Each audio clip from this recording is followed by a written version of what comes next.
बनारस एक ख्यालों का संगम, जहाँ की हर गली एक पुरानी कहानी कहती है, जहाँ इतिहास के पन्नों को हर कदम पर महसूस किया जा सकता है, जहाँ के शोर में भी शांति है, जहाँ के घाटों की सुंदरता सूरज की किरणों के साथ और भी बढ़ जाती है। चलिए चलते हैं उस खूबसूरत शहर में। Hello everybody and welcome to my blog and welcome to Varanasi. तो हम अभी पहुँचे हैं वाराणसी। हमारी ट्रेन वैसे 8 बजे पहुँच जानी चाहिए थी, बट लेट होते होते इसको 11 बज चुके हैं और अब हम शेयरिंग ऑटो लेकर और दशाश्वमेध घाट जा रहे हैं। यहाँ तो ऑटो के लिए बहुत सारे एफर्ट्स मारने पड़ते हैं। 200 रुपीज़ बोल रहे हैं दशाश्वमेध घाट के लिए। फाइनली हमें 20 रुपीज़ पर पर्सन के हिसाब से शेयरिंग ऑटो मिल गया और फिर हम ऑटो से दशाश्वमेध घाट की ओर जाने लगे।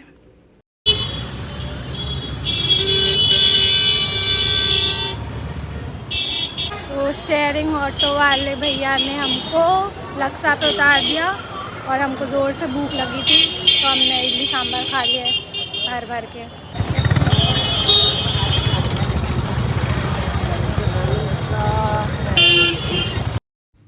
वहाँ पहुँचते से ही सबसे पहले हमने ली एक बोट और हम घाट के दूसरी तरफ चले गए और वहाँ पर कम भीड़ थी, इसलिए हमने सुकून से गंगा मैया में स्नान किए और फिर दूसरी बोट से हम वापस आ गए, क्योंकि हमें दशाश्वमेध घाट की प्रसिद्ध आरती अटेंड करनी थी।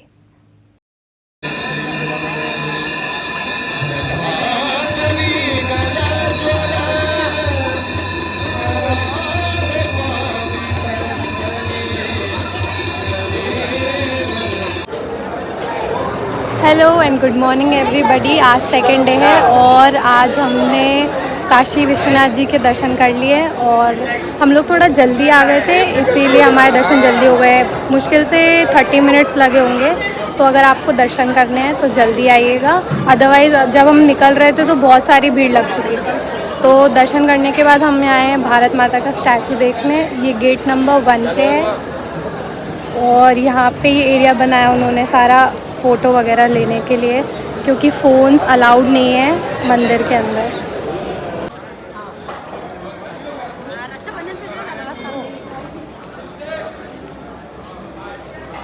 वहाँ पास ही में एक लाइब्रेरी थी, तो हम वहाँ चले गए और मेरे फ्रेंड्स को कुछ बुक्स लेनी थी, तो उन्होंने वहाँ से कुछ बुक्स ली।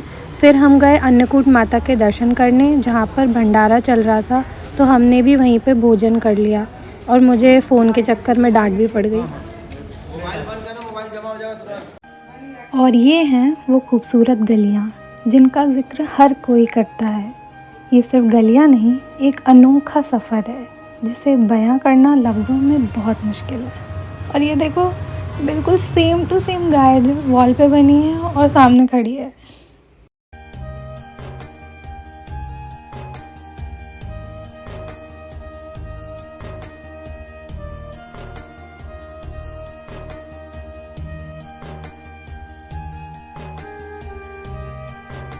फिर हमें जाना था काल भैरव मंदिर, पर हम जिस समय पहुँचे उस समय मंदिर बंद था, इसलिए हमने कुछ देर घाट पर ही बैठकर इंतज़ार किया और आधे घंटे बाद मंदिर खुल गया।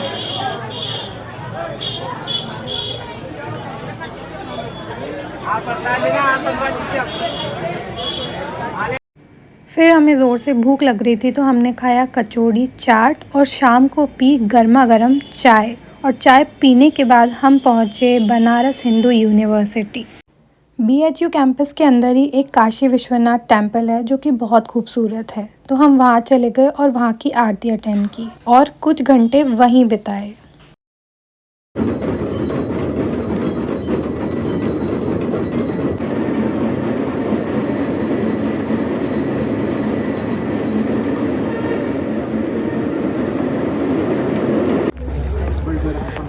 BHU के काशी विश्वनाथ मंदिर में भोलेनाथ के दर्शन करने के बाद हम लोग संकट मोचन हनुमान जी महाराज के दर्शन करने गए थे, बट वहाँ पे फ़ोन अलाउड नहीं था, इसलिए कोई भी फ़ोटोज़ नहीं ली। उसके बाद हमने खाना खाया और अब हम जा रहे हैं मणिकर्णिका घाट की ओर जलती चिताएं देखने। और टाइम अभी कुछ हो रहा है 12 के आसपास। मणिकर्णिका घाट, जहाँ 24 घंटे चिताएं जलती हैं और कभी बुझती नहीं। यह घाट रहस्यों से भरा पड़ा है और कहा जाता है जिसका भी अंतिम संस्कार यहाँ होता है उन्हें स्वयं भगवान शिव तारक मंत्र कान में देकर मोक्ष प्रदान करते हैं। सुबह 5:30 बजे और हम वहीं बैठे होते हैं मणिकर्णिका घाट पर और इंतज़ार कर रहे होते हैं खूबसूरत से सनराइज़ का।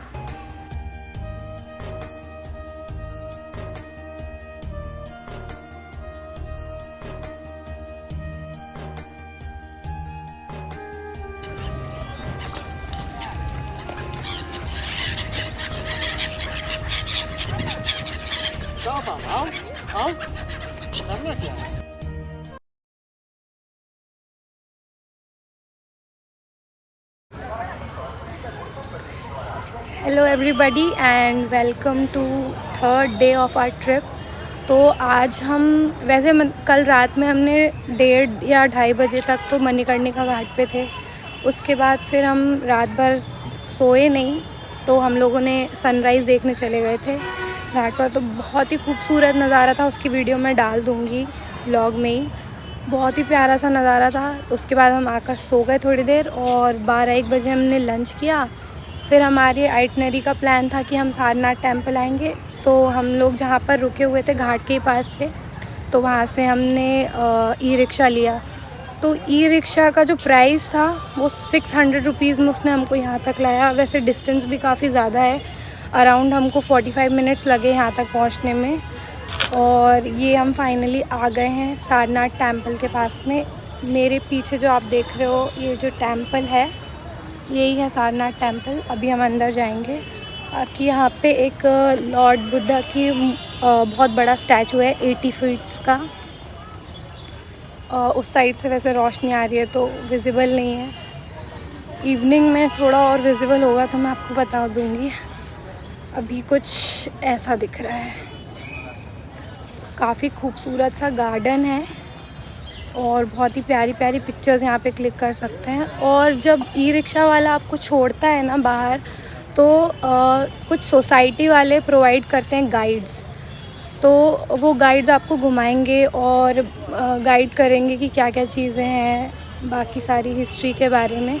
और आप जितना भी उनको अमाउंट देना चाहते हो वो आप दे सकते हो।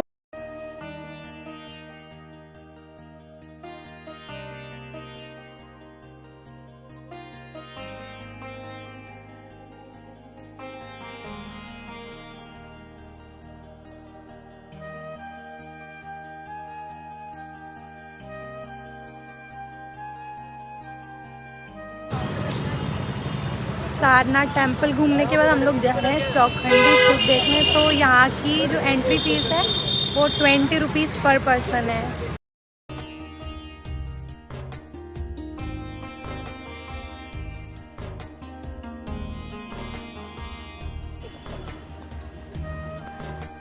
फिर रात में हम चले गए 80 घाट गंगा मैया की आरती अटेंड करने। वो दृश्य देखने लायक था। आरती की रोशनी, दियों की चमक और भक्ति भरी धुन बहुत ही सुंदर और पवित्र माहौल बना रहे थे।